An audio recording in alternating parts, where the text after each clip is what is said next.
tous ces sujets de société sont aujourd'hui bousculés par le numérique et transformés par le numérique, on va dire. Et donc, on ne peut pas aujourd'hui faire abstraction du numérique quand on parle d'accessibilité, d'où notre présence ici avec vous pour échanger. Je soulignerai 3 propositions que j'aimerais vous faire au long de cet atelier avec les personnes que je vais vous présenter ici, qui déjà sont engagées chacune dans ces dynamiques. D'abord, apprendre mieux ensemble comment le numérique peut contribuer à l'insertion des personnes en précarité ou en handicap. Donc apprendre mieux ensemble, ça veut dire que nous on a des informations, mais vous en avez d'autres, et donc c'est une question d'apprendre ensemble. Et le numérique nous y aide d'ailleurs, parce que c'est un support pour tout ça aussi. Vous aider peut-être à interpeller vos pairs entre vous, les acteurs de l'accessibilité, et également vos clients, qui souvent ne comprennent pas la problématique du numérique et de l'accessibilité numérique. Donc l'idée, c'est ensemble de faire un travail de construction d'une forme de connaissance de ces enjeux pour mieux les partager et pour mieux, finalement, ensemble, faire de l'innovation. Donc interpellez vos pairs et vos clients, vous aider à connaître et apprendre ensemble, et puis, évidemment, contribuer à nos côtés, on l'espère, avec Solidarité Numérique, au fonds interentreprises qu'on a monté pour financer des projets d'innovation pour l'insertion des personnes, l'insertion à l'emploi l'insertion à l'emploi pour les personnes en situation de handicap. C'était l'appel à projet numéro 1 qui a eu lieu l'année dernière avec 6 projets soutenus grâce à nos partenaires ERDF et Mondial Assistance. Et cette année, on est sur un 2e appel à projet qui s'ouvre un peu au-delà de la question de l'accessibilité à l'emploi, mais l'accès en général, plus largement, y compris à la société, au sens insertion sociale. Voilà, ça c'était la petite introduction que je voulais faire. C'est l'introduction de fond. Sur l'introduction de forme, je suis fortement marquée par la question de la démocratie. Et donc pour moi, tout débat doit être participatif. Donc ça ne va pas être un 20 mots, parce que je sais que les personnes qui sont autour de cette table sont là aussi pour partager avec vous et pour entendre vos réactions. Et donc,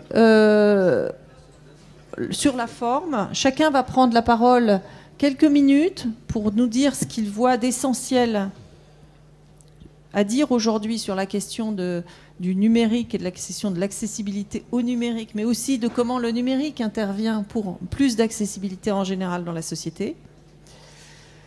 Donc ils vont chacun introduire ce sujet. Ensuite, on va venir vers vous avec non pas des questions, parce que peut-être, pourquoi pas, mais aussi des témoignages, des réactions. Et ensuite, on reviendra vers le plateau rassemblé ici. Alors d'abord, je voudrais excuser Monsieur Roy Lindenman qui malheureusement a subi un décès dans sa famille et donc ne peut pas être avec nous. Il est représenté ici par Romain Gauchet qui travaille avec lui dans la société Read Speaker. Il vous expliquera rapidement ce qu'ils font, mais vous pourrez les retrouver sur notre stand Solidarité Numérique pour en savoir plus. Et j'ai profité en fait de ce changement de plateau pour un invité surprise qui est Dominique Burger, qui dirige l'association Braille, enfin qui a fondé d'ailleurs l'association BrailleNet, et qui, comme plusieurs d'entre nous autour de cette table, dont Thierry Tabois d'Orange, font partie de ceux qui travaillent sur ces sujets de l'Internet citoyen, du numérique utile pour tous, on va dire, depuis plus de 15 ans, voire 20 ans. On voyait ça avec Thierry tout à l'heure. À force de dire 15 ans, ça devient 20.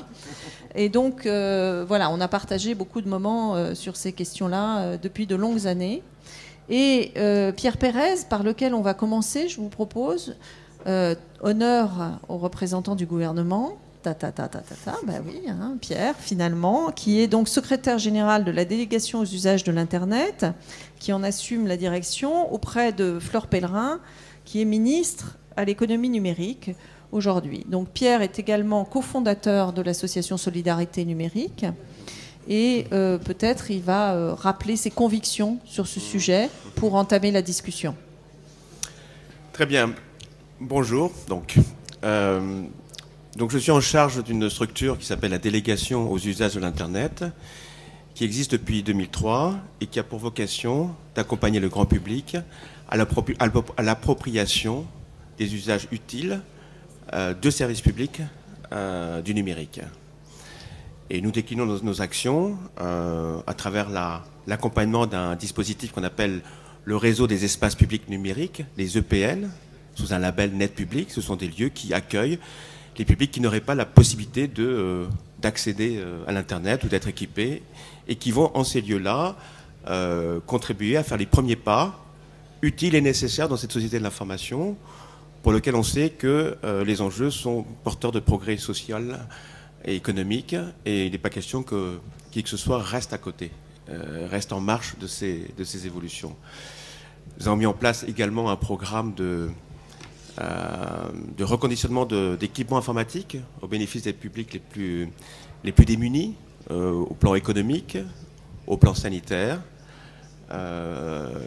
Nous avons un programme d'accès à l'emploi ou d'information et de sensibilisation des potentialités d'accès à l'emploi grâce au numérique, qui est aussi un site internet qui s'appelle netemploi.fr.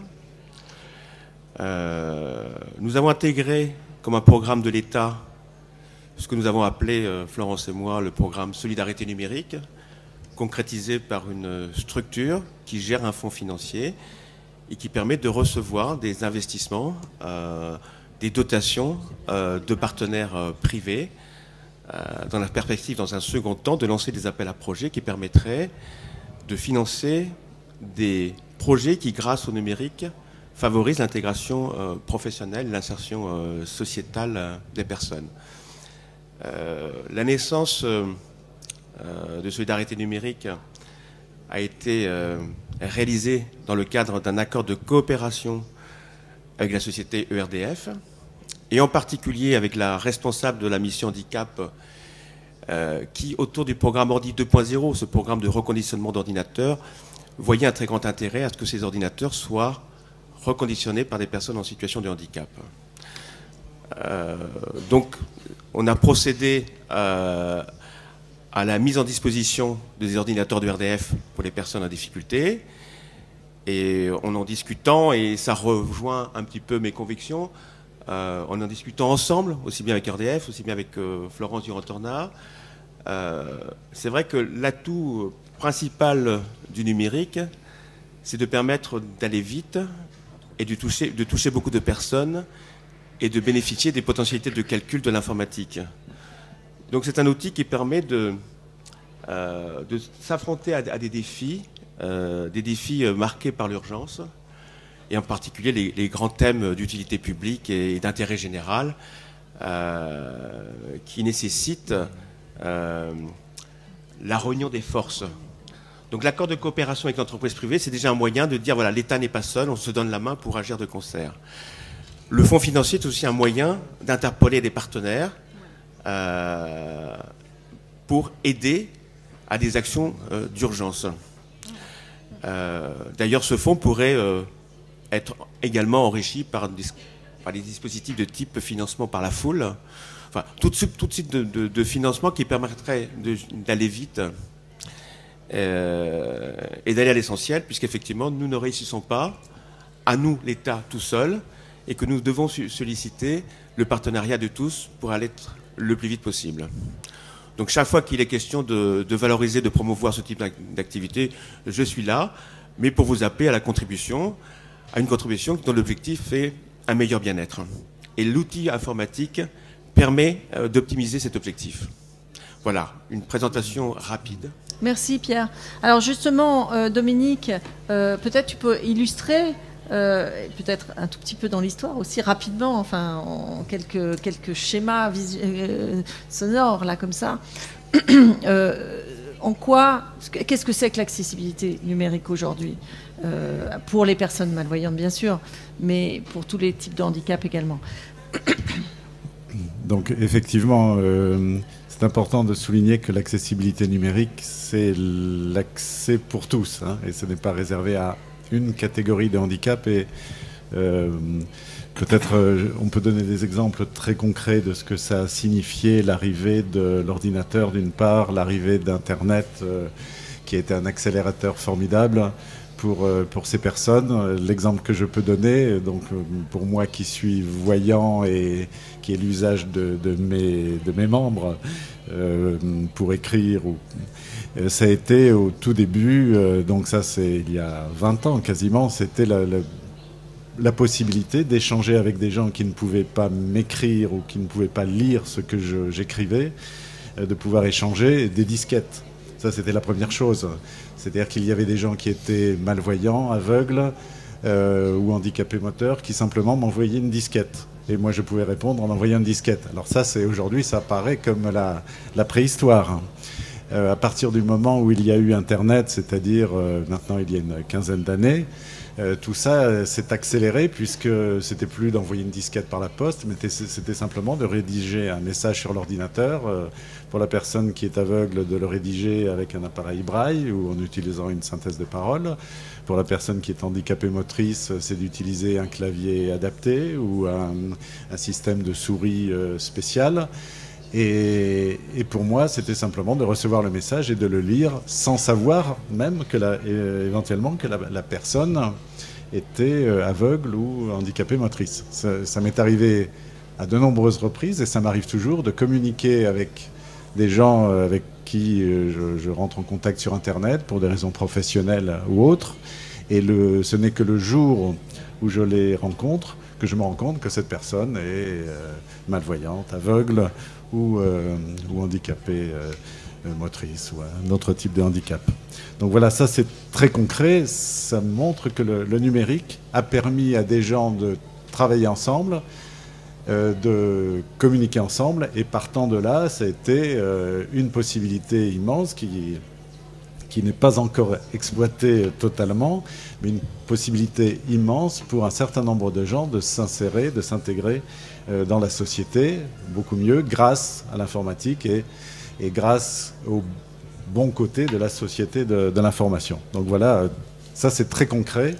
C'est un exemple, mais je pense que c'est autour de ça qu'on travaille tous. Voilà. Faire en sorte que ce potentiel se réalise beaucoup mieux et de manière beaucoup plus généralisée.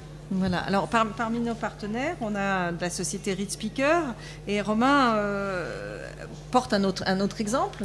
Je ne sais pas depuis combien de temps vous faites de la vocalisation des sites internet, mais ça serait intéressant de voir effectivement comment ça se développe et quels services concrètement ça rend et jusqu'où les publics que ça couvre aussi. Bien sûr. Alors, bonjour à tous. Donc, je représente Roy Lindemann qui est excusé pour des raisons personnelles. Je en profite pour remercier Solidarité Numérique de nous permettre de pouvoir exprimer autour de cette table. Donc, l'entreprise Read Speaker est une entreprise franco-suédoise qui est en place depuis une quinzaine d'années et en France depuis 2004 et qui est donc pionnier sur la synthèse vocale, donc le fait de rendre accessible vocalement des contenus en ligne à tous les internautes en fait, des sites concernés. Donc c'est vrai que les personnes qui ont pris la parole avant moi ont parlé des personnes en situation de handicap, notamment handicap visuel. Bien sûr, on va s'adresser en priorité à toutes les personnes qui souffrent de déficience visuelle, avec différents degrés, mais également ce que j'appelle toujours la face émergée de l'iceberg, qui sont les situations de fait et de handicap à la lecture.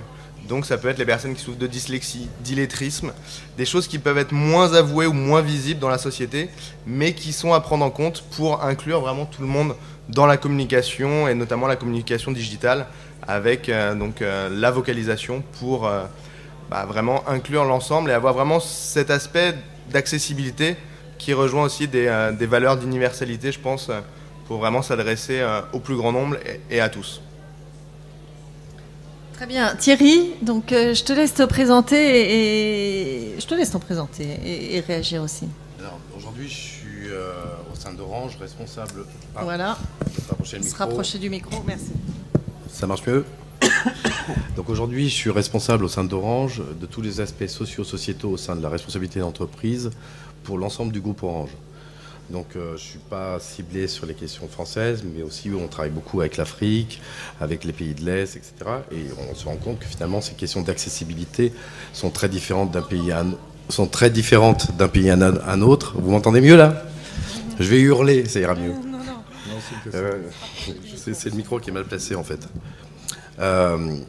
Il est clair que dès le début, Orange, il a des enjeux de couverture, parce que c'est quand même le premier niveau d'accessibilité. Il a des questions de conditions d'accès au niveau financier, qui est un élément qui est souvent discuté. Donc je ne reviendrai pas là-dessus parce que c'est pas là-dessus que je veux porter le focus.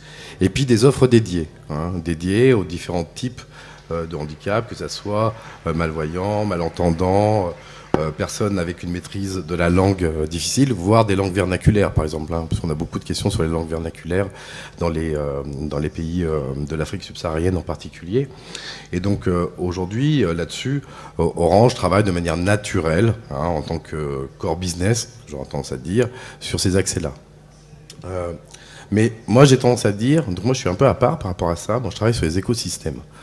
Et j'ai tendance à dire qu'aujourd'hui, la vraie rupture en termes d'innovation des technologies dites de l'information, que je préférerais d'ailleurs appeler les technologies de la relation, c'est les nouveaux moyens inclusifs de faire ensemble.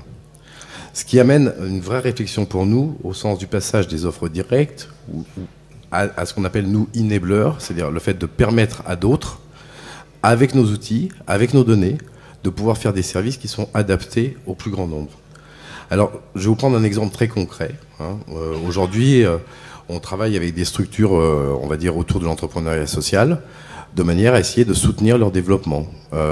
On a, par exemple, travaillé récemment avec une société qui s'appelle Idova et qui permet de traduire, par exemple, des offres produits en différents types de langues, c'est-à-dire ou un langage français simplifié, ou la langue des signes, ou une autre façon de faire, de manière à ce que la personne puisse naviguer, en fait, en toute simplicité par rapport à ce qui est son handicap et de manière à donc être totalement incluse dans le domaine. Mais l'inclusivité, ça touche pas seulement le handicap. Aujourd'hui, la question de l'immersion technologique, elle a bouleversé nos vies. Et je pense aux parents, je pense aux gens qui n'ont pas forcément pris l'habitude d'être sur ces outils-là. Et il faut aussi penser à toute cette partie-là, qui n'est pas vraiment liée au handicap, qui est juste à ce qu'on appelle l'appropriation du numérique, de manière à ce que, quelque part, le numérique ne soit pas que ça soit non pas l'homme au service des technologies, mais les technologies au service de l'homme, si je voulais le résumer ainsi. Et donc, à ce titre, je vais vous donner 3 exemples, et puis ensuite, de toute façon, il y aura des échanges avec la salle. Le premier, c'est qu'au sein d'Orange, via la Fondation, on a lancé ce qu'on appelait Orange Solidarité Numérique, et qui ensuite a travaillé sur l'ensemble des pays, avec des bénévoles d'Orange qui travaillent avec des fondations, je pense à Force Femmes, etc., sur des personnes qui sont sorties historiquement de cette question du travail, du numérique, etc., de manière à les aider à reprendre main, via ces nouveaux outils, ce que j'appelle moi l'acculturation, et de manière à pouvoir reprendre main vraiment dans leur vie en maîtrise des technologies. Ça, c'est le premier niveau, l'acculturation. Mais c'est pas suffisant. Il y a un deuxième niveau que moi j'appelle l'empowerment, qui est donner les clés à tous, là pour le coup, de comprendre ce que l'immersion numérique change dans notre vie de tous les jours.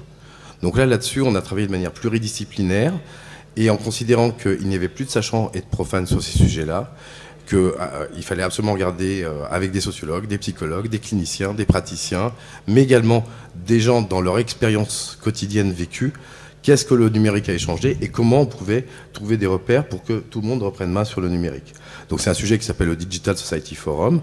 Là-dessus encore, on n'est pas préempteur, on n'est pas là pour dire Orange fait, etc. Non, Orange impulse avec des universités, avec tout un tas d'acteurs, et se traduit aussi par des cafés citoyens. Demain, il y en a un au Nouma, par exemple, sur le sujet. Enfin, le dernier cran, parce que quand on est conscient de ce qui se passe, qu'on a des accès, pour qu'on puisse vraiment prendre en main et voir ce qui se passe, et je pense en particulier à l'innovation sociale, qui est un nouveau modèle de développement d'activité, il faut rendre visible. Et ça, c'est un élément qui est aussi un élément clé, et éviter ce qu'on a pu connaître dans le passé, c'est-à-dire plein de petites structures qui, en silo, essayent de faire des choses bien, mais qui n'arrivent pas à être ensemble. Donc, si dans le domaine de l'innovation sociale, On peut travailler avec les territoires, avec d'autres acteurs qui soient associatifs, enfin ce que j'appelle moi les parties prenantes, pour permettre à ce que finalement l'ensemble soit rendu le plus visible et donne la chance à ceux qui vont construire le monde de demain d'avoir accès aux connaissances associées. C'est quelque chose qui est vraiment important. Donc là, on va aussi travailler sur ce sujet-là. Il est clair que pour nous, moi je suis à la RSE. La RSE, c'est pas de la philanthropie. Plus j'ai de gens qui sont dans la maîtrise des nouvelles technologies, plus au fond j'ai des gens qui sont potentiellement clients globalement. Donc je vais pas vous mentir, ça m'intéresse d'un point de vue long terme, en termes d'évolution de notre business. Mais je pense que ce sont des choses qui sont vraiment essentielles. Voilà. Très bien, merci. Je voudrais aussi au passage remercier le ou la vélotypiste. Je la vois pas, mais en tout cas parce que c'est un travail difficile et on a parlé un petit peu vite. J'ai pas pris en compte ça, j'aurais dû vous prévenir, mais je pense que le travail est fait très bien fait. Donc merci. Alors maintenant, je me tourne vers vous. Je crois qu'il y a un micro dans la salle qui est là, que je vais prendre moi-même. Non, je vais y aller. Aucun problème. Merci. Voilà. Peut-être Bernard.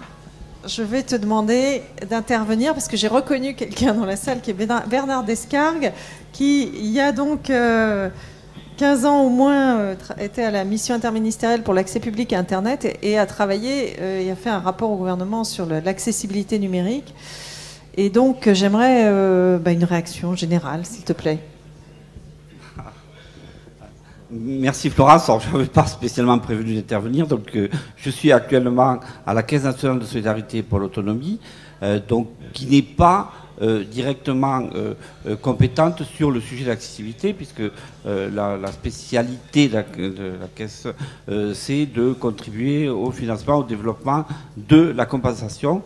Simplement, bien entendu, la compensation, soit par des aides individuelles, humaines, ou par tout le champ des aides techniques, interviennent dans un environnement et notamment dans le droit, pour un certain nombre d'aides techniques, la question de leur interaction avec l'environnement et l'environnement numérique est une question fondamentale. Et par ailleurs, beaucoup des aides techniques de la compensation actuellement fonctionnent en intégrant des technologies du numérique. Alors,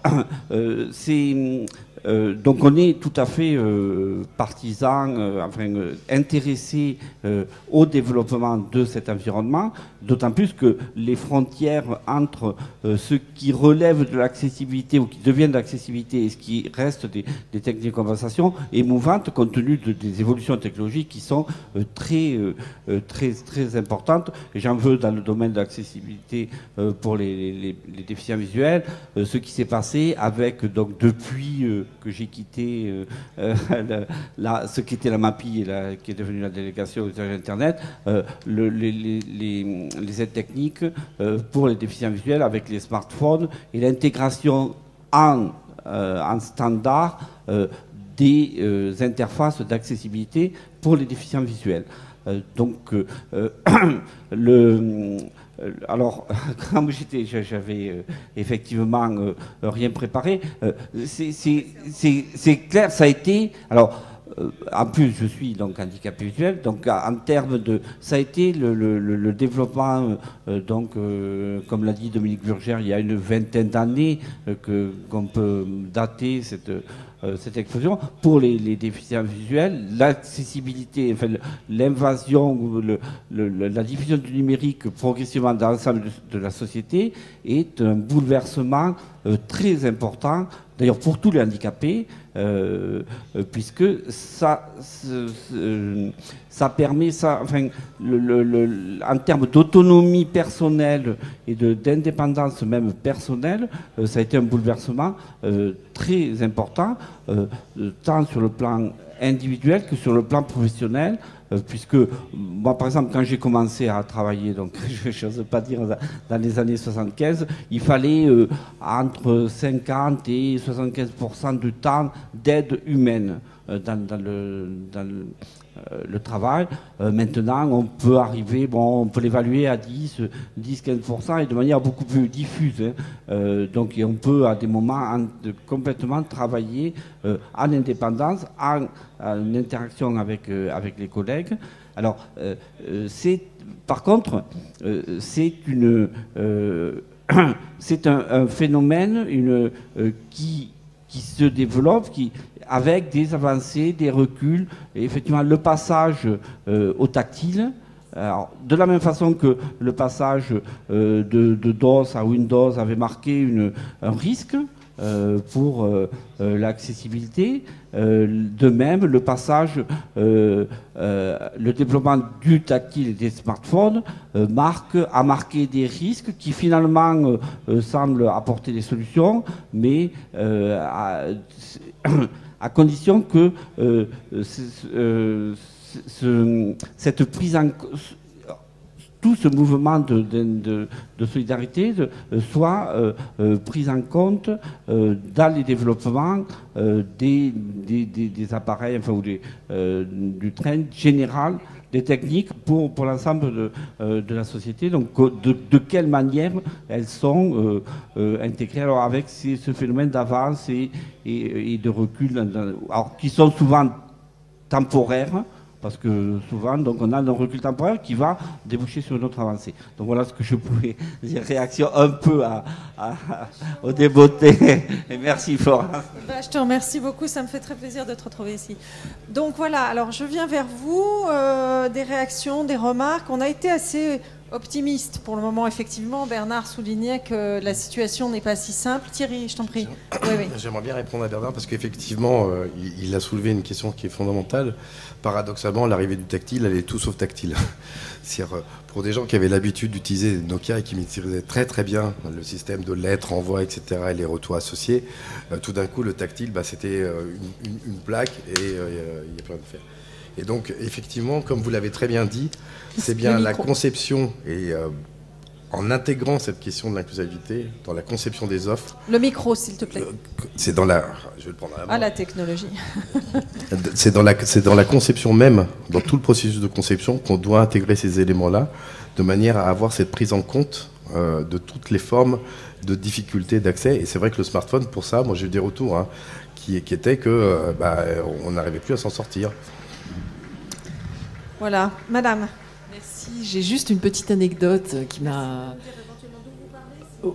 Oui, alors en fait, je travaille dans une agence média et je suis absolument passionnée par le numérique et par tous les sujets liés à l'accessibilité. C'est pour ça que je suis venue. Voilà. Et donc, en fait, c'est une petite anecdote que j'ai vécue récemment. J'ai une collègue de travail a un mari qui est cuisinier et qui se retrouve au chômage, il quitte son restaurant, etc. Il s'inscrit au Pôle emploi, il n'a pas d'ordinateur, il ne sait pas s'en servir, ça ne l'intéresse pas. Et tout au Pôle emploi se passe par des inscriptions sur Internet, etc. Donc il était incapable de s'inscrire, de répondre aux demandes, de remplir ses fiches tous les mois. Enfin, c'était une galère noire. Et alors, j'ai réalisé, en fait, par cet exemple, qu'il y a quand même... à la fois des gens qui ont envie d'attraper le virage numérique, etc., et qui ont du mal parce que c'est compliqué, mais il y a aussi des gens qui ne veulent pas, ça les intéresse pas, et ils sont complètement exclus de la société, et c'est quand même très compliqué, quoi. Voilà. Je voulais juste vous raconter ça et vous entendre, en fait, voir votre réaction là-dessus. Voilà, alors effectivement, c'est ce qu'on peut appeler la fracture numérique, qui aujourd'hui est une fracture de l'appropriation des outils et une fracture par l'usage, notamment, même si encore de la fracture par l'accès. Tu voulais réagir, Thierry ? Je trouve que d'ailleurs le dernier rapport du Conseil national du numérique est très clair en ce sens-là. C'est-à-dire si la question de l'accès au sens de la couverture reste encore une question, qu'il ne faut pas la lâcher parce qu'il y a des zones où il n'y a tout bêtement pas d'accès. Où là, ça devient très compliqué. Et puis, je peux vous dire, moi, je travaille sur la zone subsaharienne. Ce qui est vrai en France est encore plus vrai dans des pays, et en particulier sur les villages reculés. Sur ce sujet, rappelons qu'il y a un mal accès aussi quand même, y compris dans les grandes villes, en termes de qualité de débit. Oui, après se pose la question des antennes, des ondes électromagnétiques. Voilà. Enfin, c'est un sujet très large. Oui, qu'Orange connaît bien. Oui, et puis j'en ai la charge, donc je peux vous dire, oui, on peut en discuter par ailleurs. Mais ce que vous dites est tout à fait juste. Quand on a travaillé avec Force Femmes, c'était exactement ça. C'est des personnes qui étaient, pendant très longtemps, avaient été femmes au foyer et pour des raisons de vie, tout d'un coup, devaient se remettre avec Pôle emploi, etc. Et elles étaient totalement perdues. Et donc, de manière vraiment, là, pour le coup, purement utilitariste, il était nécessaire de leur redonner les clés, ce qu'on appelle les tips, leur permettant de pouvoir re-rentrer pas forcément adhérer à l'ensemble numérique, je leur demande pas de jouer à World of Warcraft, mais qu'en tout cas, elles puissent prendre appui sur tout ce qui existait pour avancer mieux. Et ce genre de choses, on travaille aujourd'hui avec, je ne sais plus de 60 associations en France, c'est 600 à 800 bénévoles, enfin, etc., etc. Et ça, il y a une vraie utilité. Et puis, je vais vous donner un autre exemple. Plus on est sur des populations fragiles, plus la question de... parce qu'il y a un rapport d'élasticité tout bêtement par rapport au budget moyen des familles, la question de l'utilité, qu'est-ce qu'on en fait d'Internet, c'est très important d'écouter toutes ces personnes-là parce que c'est pas que le prix, c'est aussi quel usage, quelles conditions, qu'est-ce que je fais avec mes gosses, etc. Et toutes ces questions-là qui sont autour de la culture du numérique, les moyens de rentrer dans cette culture-là, sont des éléments qui aujourd'hui deviennent très très prégnants et de plus en plus prégnants. Quand vous voyez à quel point le numérique se développe, le big data, si on prend la finance, le temps réel en termes de transfert, etc., les gens, doivent se rendre compte, avoir des clés d'usage, des repères, je ne dis pas des règles, mais des repères leur permettant de se prendre un pas de recul par rapport à leur consommation numérique. Et ensuite, pour avoir ces repères-là, il faut aider avec des petits tips, des petites choses. Je vais vous dire quelque chose de très simple. Savoir gérer ces cercles de confidentialité sur Facebook, c'est un élément favorable à l'inclusivité. C'est pas compliqué. Alors Facebook est très fort. Hein. Facebook, tous les 6 mois, il change ses linéaires. Il est comme Carrefour. Donc du coup, forcément, il faut refaire le truc. Mais grosso modo, à partir du moment où on sait qu'on peut gérer ces cercles de confidentialité, eh ben, si on accompagne bien son enfant, puis c'est d'ailleurs un moyen d'avoir un dialogue avec son enfant, ce qui est quand même toujours très intéressant et de ne pas être déqualifié, tout d'un coup, on se retrouve dans un système qui devient positif. Voilà. Et donc, il y a vraiment toute la question qui est la question vraiment de ceux qui, pour des raisons X ou Y, ont une difficulté d'accès. Elle peut être économique, elle peut être handicap et elle peut être culturelle. C'est ces trois éléments-là que nous, mais pas nous seuls, nous, les territoires, les associations, les scientifiques, etc., devons travailler. Et c'est pour ça que, avec Florence, on a travaillé dans un groupe qui s'appelait Transversal Sciences Culture, qui était autour de la systémique et de la transdisciplinarité. Et j'en ai gardé ça. Et c'est pour ça qu'on travaille aujourd'hui, par exemple, sur le Digital Society Forum, avec d'abord une rencontre avec ce qu'on va appeler les sachants, hein, mais très pluriel. Et ensuite, on fait des cafés citoyens, parce que ce qui est important, c'est le retour des gens dans leur singularité. Parce que ça nous aide, nous aussi, à définir qu'est-ce qui peut être concrètement utile. Voilà. Alors, qu'est-ce qui peut être concrètement utile, nous questionne Thierry. Qu'est-ce que vous en pensez, mademoiselle ? Bonjour, alors moi je travaille pour une association qui permet l'accessibilité aux personnes sourdes et malentendantes. Donc on réalise des vidéos en langue des signes, sous-titrées. Et donc là l'intérêt d'Internet, c'est tout simplement de communiquer entre les personnes sourdes et malentendantes et avoir les informations sur les sites Internet. Bon, le gros souci, c'est que dans la population sourde et malentendante, il y a un public illettré, donc les sites Internet, c'est que du texte bien majoritairement. Et là, on propose justement des vidéos en langue des signes pour traduire ces textes-là, en fait. Donc l'accessibilité pour tous, ça commence par penser à ça aussi pour l'accessibilité des sites Internet et non pas que les personnes aveugles, même si c'est très important. Il y a aussi l'accessibilité pour les sourds et malentendants. Et je voulais juste dire pour Facebook, c'est le moyen le plus utilisé pour communiquer pour les sourds et malentendants. Donc c'est vraiment les réseaux sociaux, c'est une nouvelle technologie essentielle pour la communication. Voilà, c'est au moins ça qu'a apporté Facebook. Voilà.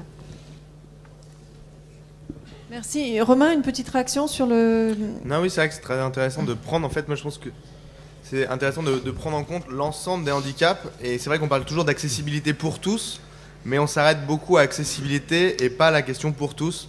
Donc c'est vraiment prendre ensemble l'ensemble des handicaps, que ce soit des handicaps physiques, là on parlait des sourds malentendants, de personnes qui souffrent de déficience visuelle, des handicaps sociaux, on a parlé d'illettrisme, et ça c'est vrai que c'est rarement pris en compte, mais au final, et c'est rarement avoué, c'est surtout ça aussi, mais par contre ce sont des handicaps de fait, face à l'intégralité des informations qui sont souvent des textes sur Internet. Et puis après, on a parlé également des infrastructures, c'est une démarche plus large, mais qui pourrait soutenir, là on parlait des sourds et malentendants, typiquement la visiophonie ou ce type de technologie associée au numérique pourrait répondre, mais parfois on a des contraintes pour le coup technique que ce soit pour les différents handicaps qui empêchent d'aller aussi loin qu'on voudrait pour prendre en compte ce handicap en particulier et l'ensemble des handicaps en général. Et c'est vrai qu'il y a différentes tendances. Le numérique est une énorme tendance. Il y a des tendances démographiques, des tendances sociales. Et c'est vrai que le handicap doit concerner l'ensemble des phases de la société et avoir vraiment une démarche, je pense, au-delà de l'accessibilité, vraiment une démarche d'universalité pour inclure tout le monde dans la communication ou la relation, comme disait Thierry. Oui, c'est juste une anecdote. Il y a 20 ans, je travaillais avec une structure qui s'appelait GlobeNet. Et en fait, on essayait de faire en sorte que les Maliens puissent continuer à garder le lien entre les Maliens de France et les Maliens de leur village. Et alors, c'était d'un compliqué pas possible. C'est-à-dire qu'on faisait des enregistrements, qu'on numérisait, on envoyait le numérique, ça remettait en cassette, et il y avait quelqu'un qui apportait la cassette au village. Bon. Aujourd'hui, moi, quand je me balade dans des foyers, qu'on discute, etc., le PC, il est sur Skype, posé en permanence, Skype vidéo, ou audio, selon la qualité d'accès de ceux qui sont en face, hein, on va pas se mentir, hein, mais c'est permanent. Alors, il y a un côté qui est très bon, c'est que tout d'un coup, la reliance, elle continue à exister, et puis ça pose d'autres questions, qui est à quel moment on coupe le fil. Parce que finalement, si je suis tous les jours en train de prendre mon café avec ma famille, avec le mur FaceTime ou Skype, ou etc., ça veut dire que finalement, elle est toujours omniprésente. Et culturellement, traditionnellement, au Mali, quand on rentre dans un échange, il est long. Donc ça amène carrément des logiques d'évitement où certains coupent leur téléphone, parce qu'ils ont des choses à faire sur place quand même. Ils sont là, voilà. Mais on voit bien que à chaque fois qu'on ouvre une porte, il y en a d'autres qui s'ouvrent. Et moi, je me suis battu pendant très longtemps dans ce groupe pour que ce que vous disiez tout à l'heure sur le type d'offre que vous aviez. Donc nous, c'est vrai qu'aujourd'hui, on réfléchit avec Idova, mais c'est un peu la même chose. C'est comment on fait pour que, by design, dans nos offres, on intègre ces éléments-là et qu'on ne se bande pas au W3C. Bonjour. Très rapidement, je voudrais juste rebondir sur ce que vous avez dit tout à l'heure. En fait, il y a aussi une partie des personnes en situation de handicap qu'on a tendance à oublier quand on parle d'accessibilité. C'est les personnes en situation de handicap intellectuel. On pense qu'on n'a rien à faire là-dedans. Et alors qu'en Angleterre, par exemple, déjà depuis 40 ans, on utilise les pictogrammes, par exemple, pour expliquer même aux personnes comment il faut voter. En France, je vois rien de ça, enfin, quasiment nulle part. D'autre part, j'ai souvent contact avec des personnes en situation de handicap visuel qui me disent il y a des pages qui sont à moitié accessibles. C'est-à-dire que je peux aller sur la page d'accueil et après, pour aller acheter quelque chose de particulier, c'est galère. Donc il y a aussi ça et la même situation pour l'accès aux pages institutionnelles.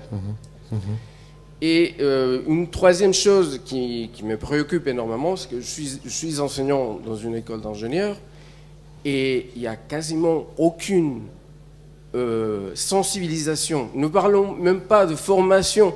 Il y a un retard énorme de sensibilisation auprès des élèves ingénieurs. Alors, comment on veut rattraper un retard si, à la base, il n'y a pas un travail sur cette question? Moi, ça m'inquiète vraiment beaucoup. Oui, j'entends là l'interpellation des institutions, de l'État, des collectivités locales, tant sur la question de la formation que sur la question de l'accessibilité des services publics numériques à tous. Et effectivement, on en parlait avec Dominique en préparant le rendez-vous ce matin, et c'est vrai qu'on n'y est pas, il faut faire l'aveu de ça, c'est compliqué, les sites administratifs nationaux et locaux ne sont pas également accessibles, c'est le moins qu'on puisse dire. Certains ne le sont pas du tout. Et donc, on a vraiment cette problématique et je vous remercie de l'avoir soulevée. Excusez-moi, je reviens vers vous, dans l'ordre.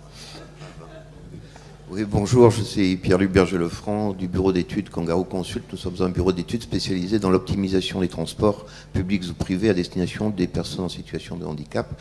Et je voulais rebondir sur les intérêts du web dans la démarche des web plateformes collaboratives qui permettent la mutualisation d'un certain nombre de moyens Nous avons une expérience actuellement qui s'appelle Handicap Trans, qui en fait permet aux établissements médico-sociaux de se parler déjà, puisque nous assistons quand même à une organisation assez tubulaire dans le monde du handicap, mais dans d'autres bien sûr aussi, sur les problématiques de déplacement et l'aide de l'Internet dans justement la vulgarisation des moyens, la mutualisation des moyens. Je prends un exemple assez récent de 2 établissements distants de 5 km qui vont chercher à près de 80 km tous les jours une personne en fauteuil, avec un taxi chacun de leur côté. Et avec la raréfaction des moyens et le budget d'un établissement, le budget de transport est un des premiers budgets des établissements, le fait de se parler inter-associatif ou inter-handicap, multi-handicap, c'est déterminant. Et faire une remarque aussi de l'apport de l'Internet dans l'informatique embarquée sur les systèmes de transport à la demande et de l'information qu'ils peuvent apporter pour les personnes en situation de handicap, de l'arrivée en temps de leur véhicule, que ce soit les moyens publics, et aussi du covoiturage dans les systèmes d'accès à l'emploi pour permettre aux personnes de se transporter chaque jour à leur poste de travail. Merci pour cette intervention et j'espère qu'on va se voir autour de solidarité numérique aussi sur ces sujets-là à la suite. Bonjour, Laura Marquet, agence City Communication. J'aurais juste une question. Monsieur, vous parliez d'accessibilité des sites web. Est-ce qu'aujourd'hui, je vais prendre l'exemple d'Orange et Monsieur Pérez, si vous pouvez répondre au niveau, je sais pas, plus du gouvernement. Est-ce que vous pensez que les entreprises françaises aujourd'hui et le gouvernement sont pas favorables, mais est-ce qu'ils seront amenés à pouvoir financer et investir dans cette voie-là, en fait? Est-ce que les entreprises aujourd'hui se disent, bon, bah, d'accord, mon site internet n'est pas complètement accessible, j'ai demain une solution qui peut permettre cela. Bon, je ne vais pas vous expliquer, mais voilà. Est-ce que je suis prête à investir un budget, je ne sais pas moi, on va dire 5 000 € par an pour que mon site internet soit accessible à tous et au handicap et adapté à chaque handicap? Voilà. Alors, on a compris que vous aviez une solution sous la main. Pierre? C'est une question que nous sommes posés au sein des ministères et que se posent les collectivités territoriales. C'est que pour résoudre les problèmes d'accessibilité, il faut investir. Et ça a été une des raisons qui, principalement, bloquait et qui nous a mis en retard, en dépit des obligations légales. Donc si vous avez des solutions pour favoriser, venez nous voir, enfin, on peut en parler. Mais là-dessus, je voudrais... Le micro, s'il te plaît. Je voudrais passer la parole à Dominique Borgère, qui était au centre de ces discussions, de ces négociations, et qui s'est battu pour qu'effectivement les sites internet publics deviennent accessibles, pour le moins eux. Oui, mais écoute, merci Pierre. Travailler ensemble, il faut dire. Mais bon. Merci Pierre. Ce que l'on peut dire, je le dis à la fois en tant que chercheur à l'université Pierre et Marie Curie et président de l'association BrailleNet, c'est que l'accessibilité numérique a des solutions aujourd'hui et qu'aujourd'hui en France, elles sont très peu mises en œuvre, elles sont très peu prises en compte et quand elles sont prises en compte trop tard.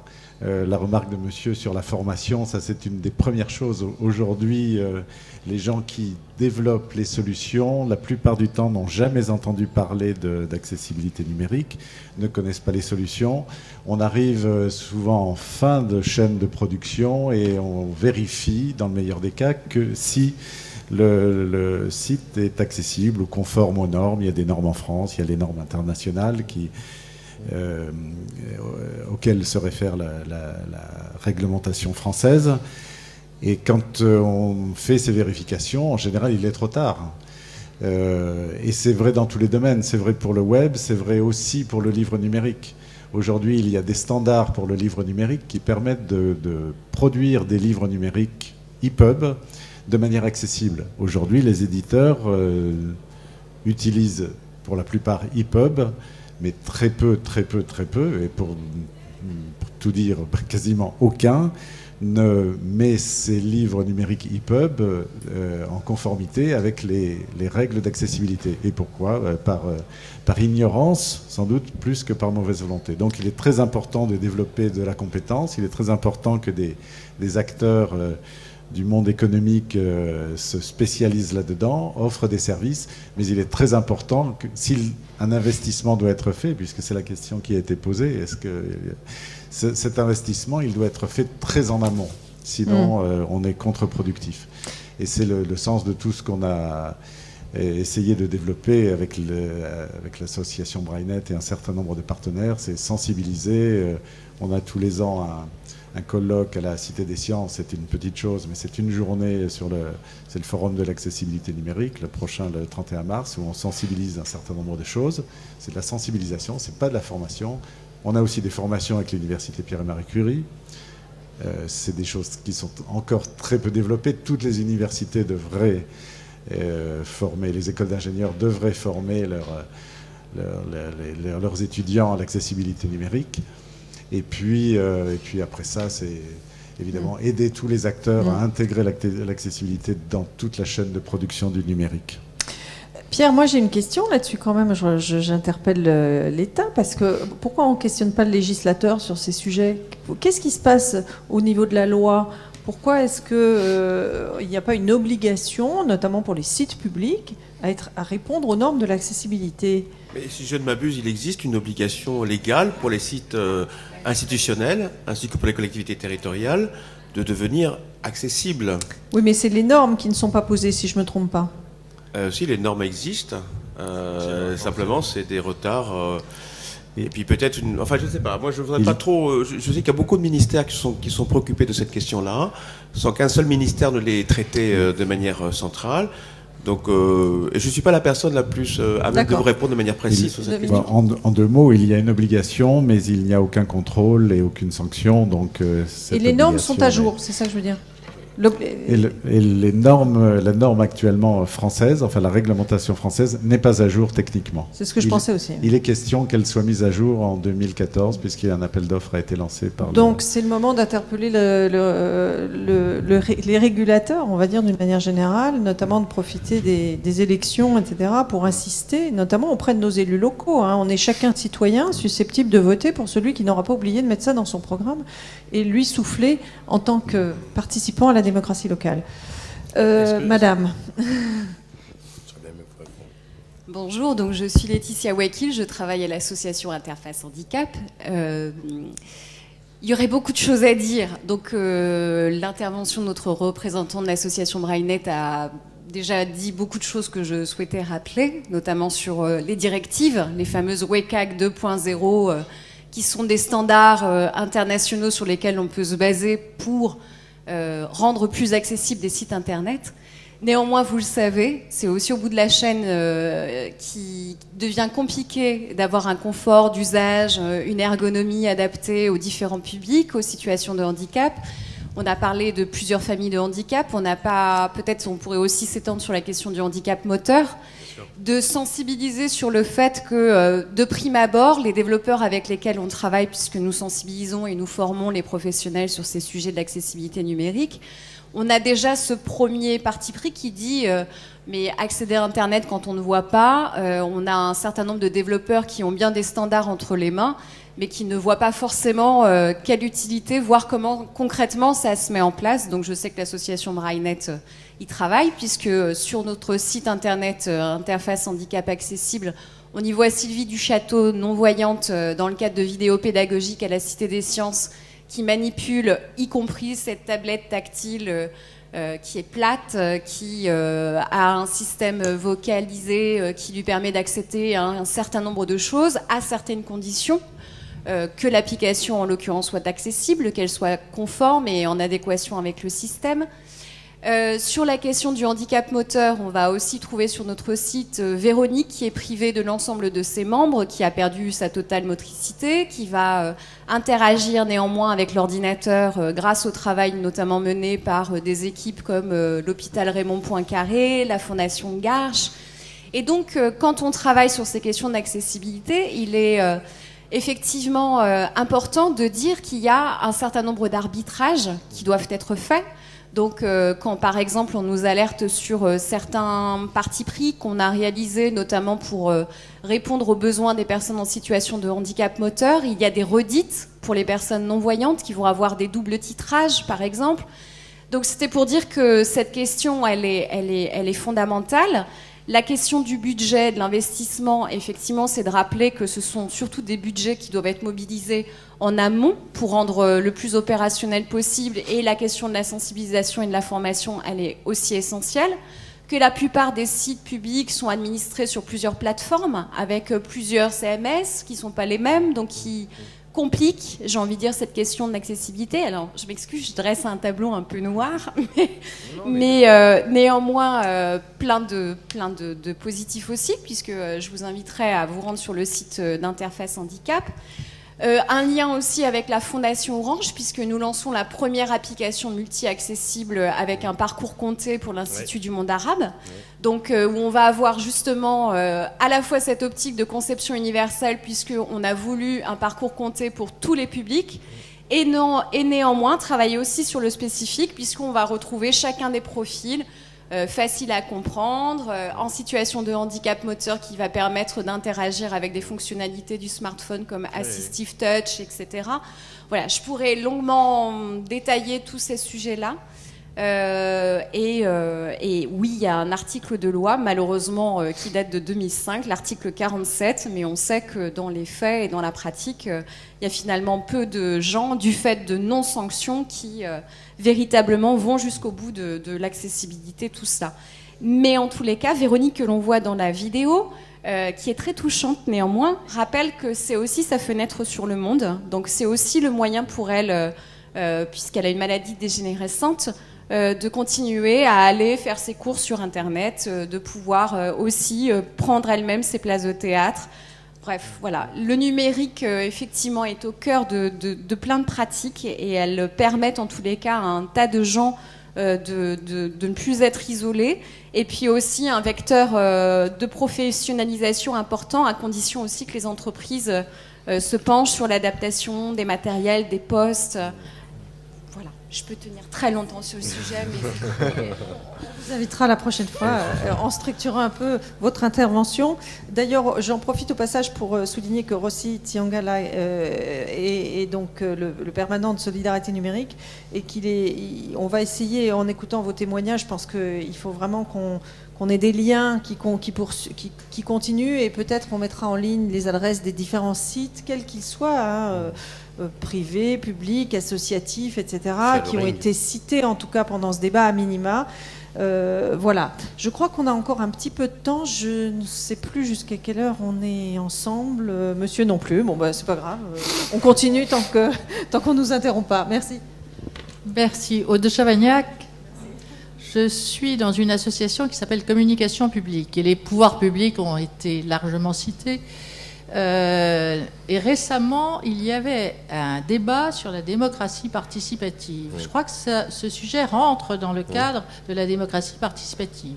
Moi, je dirais, pour être très terre-à-terre, Monsieur Orange, que déjà, il faudrait commencer par ne pas généraliser, vous et tous les semblables dans ce monde de la téléphonie mobile, l'inaccessibilité généralisée, car il est assez difficile de parler à un homme ou à quelqu'un qui vous donne une véritable information. Donc ça, c'est un problème général pour lequel... Qui n'est pas que de voilà. nous, hein, c'est très terre à terre, mais je crois que ça commence par là. Oui.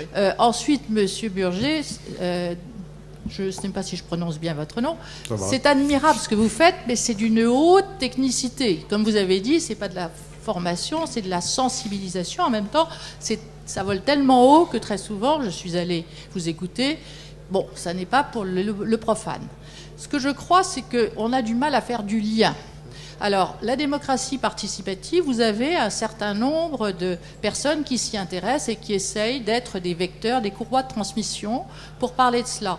C'est ceux-là avec lesquels, je crois, il faut parler pour qu'ils soient de véritables relais. C'est vrai de la revue civique, par exemple, parce qu'ils se sont fait les relais de ces débats sur la démocratie participative. C'est vrai de Parole publique, qui est l'organe de communication publique. Surtout, n'hésitez pas à faire des articles. Ce que je veux dire, c'est qu'il y a des gens qui ont des choses à dire, à les dire ensemble. Vous avez dit mutualisation. Vous avez dit très justement aussi que vous, ce qui vous intéresse, c'est de créer du business et que du coup d'avoir de nouveaux clients, et de ce fait, vous allez tellement vite que vous laissez une partie des gens sur le carreau parce qu'ils n'ont pas le temps de se former, ils n'ont pas compris comment ça marche, on a déjà changé le système. Bon, ce que je crois, c'est que tout ça, c'est ensemble. Comment est-ce qu'on fait? Voilà. Est-ce que je peux... On n'entre pas, bien sûr, tu peux répondre, mais n'entrons pas dans la polémique sur effectivement l'accès des services des entreprises. Sans être polémique, parce que je ne trouve pas que ce soit polémique, parce que moi j'ai un vrai problème avec les questions de ce qu'on appelle les services vocaux interactifs, qui est un vrai souci d'accès à l'information, etc. Donc, alors, toujours bien parler dans le micro, parce que je suis en train de comprendre que les vélotypistes sont à Saint-Maur-des-Fossés, qu'ils ne travaillent que par les systèmes vocaux interactifs. Le système Tadeo à distance. Les systèmes vocaux interactifs posent un vrai problème. Il faut le traiter. Mais j'ai écouté un petit peu tout ce qui s'est dit, et je voudrais juste faire une remarque en fait à tout le monde. Au-delà de la formation, la question du coût-efficacité pour rendre le plus accessible est une vraie question. Par exemple, ça coûte assez cher de faire qu'une fiche produit, pour prendre un exemple très concret, soit multi-accès. Langue des signes, version orale, langue simplifiée pour des personnes qui lisent un français qui n'est pas un français, on va dire, évolué, voire traitement des questions d'autisme, parce que c'est une question qu'on pourrait aussi aborder. Aujourd'hui, on a une appli, 60 000 téléchargements, juste dédiée à la question de l'autisme. Donc, c'est compliqué, on ne peut pas le faire pour tout. Et en particulier, on ne peut pas le faire pour des choses qui changent tout le temps. Parce qu'à chaque fois, ça coûte très cher. Vous imaginez bien que sur la langue des signes, vous êtes obligé de prendre module par module, et s'il y a un module qui change, il faut le refaire, enfin, etc. Donc ça veut dire qu'il faut faire un choix sur qu'est-ce qui est donné, entre guillemets, en éléments d'accessibilité. Et ça ne peut pas être Orange qui décide, entre guillemets. Il faut que ça soit absolument de l'ordre du collaboratif et du consensus. Écoute partie prenante, si vous préférez. Concernant votre structure, moi, je pense qu'aujourd'hui, un des avantages des nouvelles technologies, c'est que c'est le Lego. Vous avez des API ouvertes de différents types. Vous avez du data qui est de plus en plus ouvert, ce qui permet de gagner en capacité, coût, efficacité pour sortir des offres. Et ensuite, venez nous voir, discutez avec nous pour voir si on ne peut pas être un enabler de proposition de votre projet. C'est-à-dire qu'on ne sera pas Orange fait. L'idée, c'est pas de vous bouffer votre projet. L'idée, c'est de faire en sorte qu'il soit visible. Et si on peut aider, je pense que selon des différents critères, etc., ça peut être envisageable. Enabler, on va dire activateur. Activateur, passeur, enfin bon, on peut trouver plein, fertilisation croisée, on peut trouver plein de termes, hein, selon les personnes. Sur la question du travail ensemble, hein, qui est votre question, moi j'ai géré pendant un an Partenay Ville Numérisée. Hein, donc je ne suis pas sûr que tout le monde connaisse dans la salle, mais Partenay, ville dans les Deux-Sèvres, 3e taux de suicide de France, marché aux bestiaux, etc.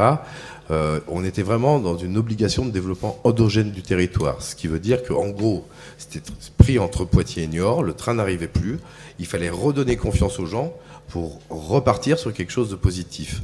Qu'est-ce qu'on a fait? On a utilisé les associations, parce que la question qui est le vrai, c'est le temps. Si j'ai pas d'argent, j'ai du temps. On a travaillé avec les MRERS, on a travaillé avec les CEL, on a essayé de faire en sorte que tout ça fonctionne bien. Et ensuite, on a mis les technologies comme support pour faciliter le lien et aller plus vite dans le mode de relation et de rendu de ce qui se faisait. Bon, l'exemple de Partenay s'est terminé pour des raisons que Florence et moi on connaît et je ne vais pas m'étendre dessus, mais il y a eu un moment, il y avait cette dynamique-là de démocratie participative dont vous parlez. Je trouve qu'au sein de la RSE, ce qu'on appelle l'écoute partie prenante, d'ailleurs on doit parler de dialogue partie prenante, est un élément essentiel pour continuer à avancer. Voilà. Est-ce que quelqu'un veut introduire une nouvelle question? On a encore une vingtaine de minutes. Alors, on a plusieurs manières d'avancer. Dominique, et puis éventuellement, j'aimerais qu'on arrive à exprimer, par exemple, les 3 propositions collectives qu'on aimerait porter ensemble, parce que je crois qu'on est mûr, on peut le faire presque. J'en ai entendu certaines, je vous les suggérerai, on verra si c'est possible. Dominique.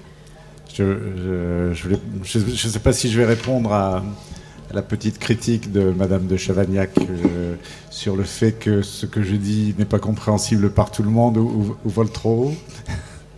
Mais je vais donner un exemple très concret de ce que peut faire l'accessibilité numérique avec la bibliothèque numérique francophone accessible, et je le fais avec d'autant plus de plaisir que c'est un projet qui est présenté ici sur le stand des villes Internet et de solidarité numérique, et qui illustre parfaitement ce que l'on peut faire avec du numérique. Et je vais le faire très brièvement, mais enfin donnant quand même le contexte. Depuis 2006, on a une loi d'exception au droit d'auteur en France. Cette loi d'exception au droit d'auteur oblige les éditeurs à fournir à des organismes agréés qui en font la demande. Parle bien dans le micro, s'il te plaît, encore une fois. Donc oblige les organismes, les éditeurs à fournir aux organismes qui en font la demande et qui sont agréés. Donc les éditeurs doivent fournir les fichiers qui leur servent à fabriquer les livres. Ces fichiers sont des fichiers numériques. Simplement, ces fichiers numériques ne sont en général pas lisibles tels quels par des personnes qui ne peuvent pas lire les livres papier. Ça peut être des personnes handicapées visuelles ou concernées d'autres types de handicap, en particulier handicap moteur. Donc les éditeurs doivent fournir leurs fichiers, ils ont une obligation légale à des organismes qui les adaptent pour en faire des livres accessibles. Ces livres accessibles donc, peuvent être remis, distribués, mais il faut que ça soit fait de manière sécurisée, parce qu'il ne s'agit pas que les fichiers se baladent comme ça dans l'univers et sur Internet. Donc, il faut une plateforme de distribution. Ce que nous avons fait avec cette bibliothèque numérique, c'est que nous avons développé avec l'INRIA, l'université, l'INSERM, nous avons développé la plateforme. Et aujourd'hui, sur cette plateforme, on mutualise des fichiers de livres adaptés qui sont produits par 4 associations. Donc Internet permet une diffusion sécurisée, donc de l'efficacité, permet de la mutualisation et permet aux bénéficiaires de recevoir des fichiers et de les lire à la manière qu'ils le souhaitent. C'est-à-dire que quand on reçoit un fichier numérique, on peut le lire sur un appareil braille, on peut le lire avec une synthèse de parole, on peut le lire en caractères agrandis sur l'écran. Donc voilà, ça c'est un exemple de très, très clair, très simple, qui est présenté ici aujourd'hui. Et bien sûr, derrière ça, il y a des tas de standards techniques dont on pourrait parler, mais là, ça serait vraiment une discussion technique qui s'élèverait peut-être un petit peu trop haut. Mais je crois que tout le monde peut comprendre quel est le bénéfice de ces technologies. Et pour aller encore un tout petit peu plus loin dans l'explication, ces fichiers numériques qui ont été mis dans un standard accessible pour les aveugles, aux Pays-Bas, ils sont utilisés à 20% par des personnes qui ne sont pas aveugles, mais qui sont simplement dyslexiques et qui reçoivent les fichiers, ont le droit de les lire parce que la législation est plus favorable aux Pays-Bas, peuvent les lire simplement parce qu'ils ne liraient pas facilement des livres qui sont imprimés du fait de leur dyslexie. Donc voilà ce que je voulais donner comme exemple de ce que les technologies permettent, et qui va toujours dans le même sens. C'est que l'accessibilité numérique, elle permet de développer une application pour une catégorie de personnes, mais on découvre toujours qu'il y a d'autres personnes qui peuvent en bénéficier parce que le numérique est très fluide et que finalement, c'est un continuum, l'accessibilité. Et ce qui a été développé pour des personnes aveugles va servir, par exemple, pour des personnes dyslexiques. Mais des choses qui peuvent être développées pour des personnes sourdes vont peut-être être utiles aussi pour des personnes malvoyantes ou d'autres catégories. Voilà ce que je voulais vous dire.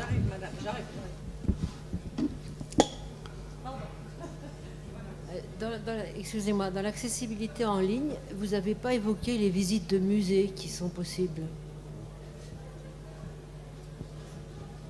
Oui, c'est vrai que l'accès à la culture, au patrimoine, aux bâtiments culturels, aux musées, aux expositions est aujourd'hui fortement facilité par ces dispositifs numériques pour tous ceux qui ne peuvent pas y avoir accès.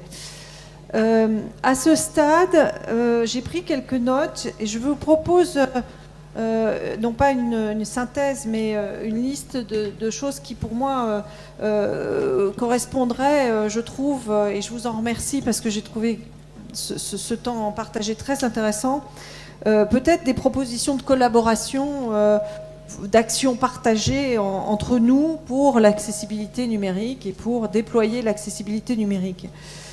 J'ai entendu plusieurs choses et je vous l'ai dit et j'aimerais ensuite que vous réagissiez les uns et les autres à cette table et dans la salle. S'il manque un certain nombre de choses, on va les noter, puis on les restituera et on essaiera d'aller vers ça. J'ai compris que une chose qu'on a apprise déjà il y a quelques années, c'est que c'est les usagers qui font les usages et qui créent les usages. Donc la question est probablement de construire ensemble les bons usages nécessaires, probablement les usages fondamentaux d'abord. Ensuite, j'ai entendu qu'il fallait écouter les usagers. Alors, vous ne l'avez pas dit expressément, mais finalement, vous avez tous parlé de votre retour, vous avez tous fait du retour d'expérience et finalement, vous avez rapporté, on a rapporté chacun de la parole d'usager. Je crois qu'il y a encore une écoute, c'est de la démocratie dans le sens que disait Madame aussi tout à l'heure, bien écouter les usagers. J'ai entendu qu'il fallait peut-être plus partager l'innovation sociale. J'ai entendu qu'elle existait, qu'elle est fortement existante, réelle, ici ou là, dans des grandes structures, dans des plus petites, dans des associations, dans des entreprises, et qu'il fallait partager cette innovation sociale. J'ai entendu qu'il fallait motiver les décideurs. On est sur un sujet où depuis toujours, on le sait bien à cette table, il faut sans cesse harceler positivement les décideurs successifs, pour ma part une dizaine de gouvernements traversés sur ces sujets, pour que les choses soient prises en main et soient déployées, voire généralisées. Donc, motiver les décideurs. Il faut faire appliquer la loi. Je ne commande pas. Je ne sais pas comment il faut faire. Il faut capitaliser sur les expériences internationales, dans les pays quels qu'ils soient, probablement dans des logiques aussi de coopération. On a entendu parler de différents pays. Il faut mutualiser selon tous les handicaps. On a compris qu'une solution valable pour un handicap pouvait servir un autre et que le cloisonnement des handicaps, je ne connais pas ce secteur, je pense que pas assez bien ou pas autant que vous, c'est probablement récurrent dans ce milieu, mais le cloisonnement des handicaps, notamment autour de l'accessibilité numérique, est quelque chose de totalement nuisible. Donc voilà un peu la liste que j'ai faite moi. Je ne sais pas si vous auriez des choses à rajouter, très probablement, donc on va le faire ensemble, là, on va prendre le temps qui nous reste. Et peut-être se dire que les solutions sont sur des plateformes, et peut-être pas sur chacune de nos plateformes, mais sur toutes nos plateformes ensemble. Alors là, j'adresse, j'ai envie de dire, les grands, probablement les grands comptes, comme on dit. Parce que c'est des choses que nous, individuellement, les associations, les entreprises, etc., on n'arrive pas à faire. Je ne parle pas de centralisation, je parle bien de partage de plateformes. C'est-à-dire que toutes les plateformes, ensemble, soient mises en visibilité. On a eu plusieurs exemples là, et bon, nous on essaiera sur notre petit site Solidarité numérique, bien faible, peu accessible, j'ai appris qu'il y avait des problèmes, bon, on va essayer de les résoudre, mais au moins de lister les plateformes qui ont été citées ici.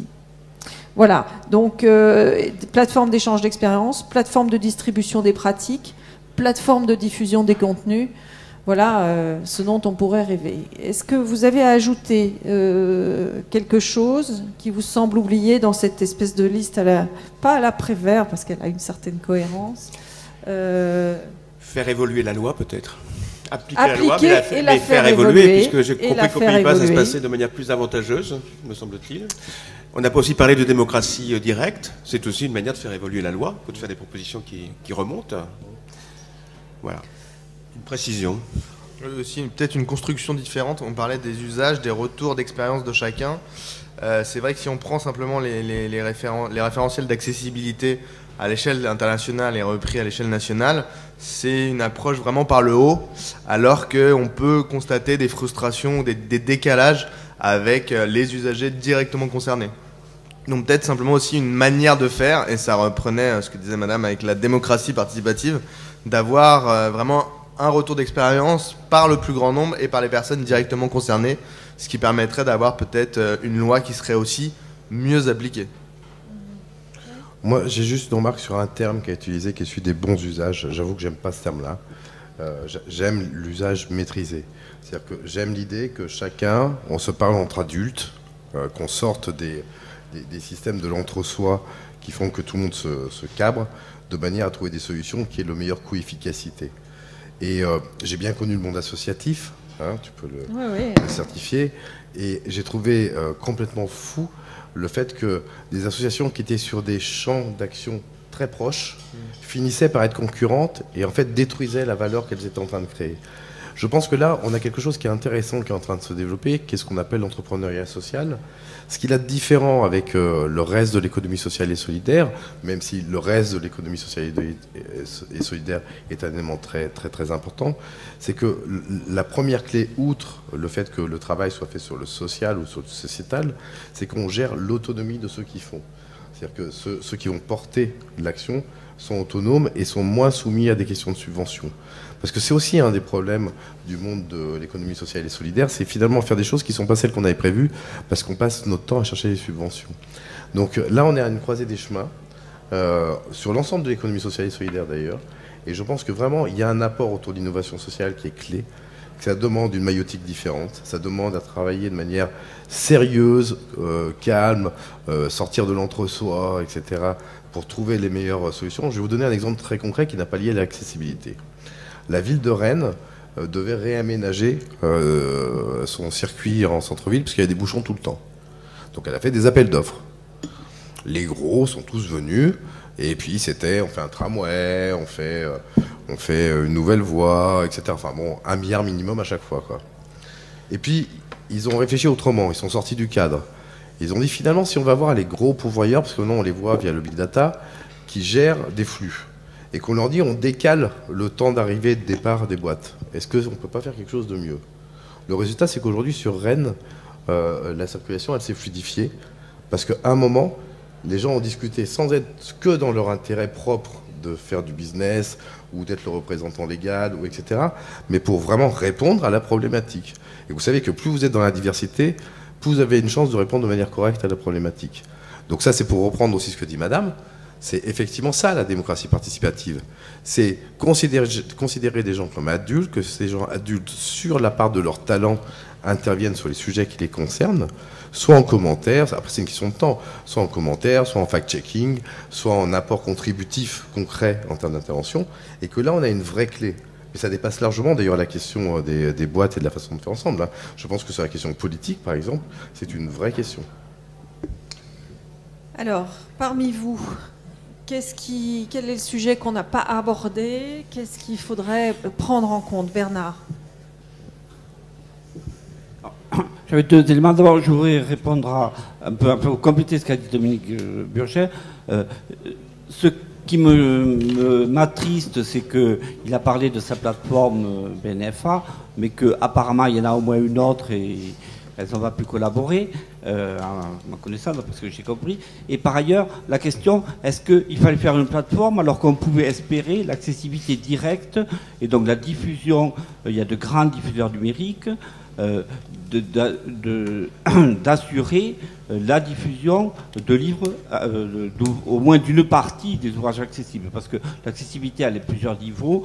Il est certain qu'un ouvrage où il y a beaucoup de cartes, de schémas, il ne sera pas directement accessible pour les déficients visuels. On est dans l'adaptation et ce n'est pas tout à fait la même chose que l'accessibilité. Alors, du coup, la dimension internationale qui n'a pas été du tout abordée, c'est géré par de grandes entreprises qui ont une vision quasiment mondiale. Comment on fait que ça soit pris à ce niveau-là? Donc ça, c'était la première question. La seconde question qu'on n'a pas abordée, c'est, puisqu'on est bien dans le numérique, je n'ai pas entendu parler de Silver Economy. J'étais plutôt content parce que ça a tendance à me sortir un peu. Ça, j'ai absolument. Et avec le développement de tous les outils numériques, donc des capteurs, de la domotique et de l'Internet des objets, donc de la circulation de l'information entre entre les objets, et donc en quoi cette circulation, ce développement, dans quelle mesure ou dans quelles conditions ces outils vont aider le maintien à domicile, vont aider l'accès de l'autonomie ou l'accroissement de l'autonomie, la limitation de la perte d'autonomie et de la lutte contre la dépendance. Donc c'est un sujet, effectivement, alors là où la CNSA est au cœur de cette question, qui n'a pas du tout été abordée et qui est quand même un sujet très important. Tout à fait, absolument. On le note. Une autre remarque pour compléter? Est-ce que vous pensez qu'on a notre quota d'idées, d'innovations collectives possibles aujourd'hui? Je voudrais remercier donc à la fois Tadeo pour le travail de typographie, enfin à distance. On a quelqu'un qui vocalise, je pense, dans la petite cabine. Au fond, merci aussi. Merci à ceux qui filment. Voilà, parce que c'est tous ces acteurs-là qui font qu'on va retrouver, j'imagine, en ligne et suivre et poursuivre le travail collectif qu'on a fait aujourd'hui. Vous avez été tous actifs. Et ça, je pense que c'est une preuve d'énergie dont on a vraiment besoin sur tous ces sujets. Voilà, moi j'ai pris beaucoup de plaisir à ce moment. On peut se retrouver sur l'espace de solidarité numérique ou sur vos stands encore dans l'après-midi. Merci beaucoup à chacun d'entre vous d'avoir contribué à ce débat et de nous avoir nourris de vos expériences et de vos compétences. Voilà, à très bientôt.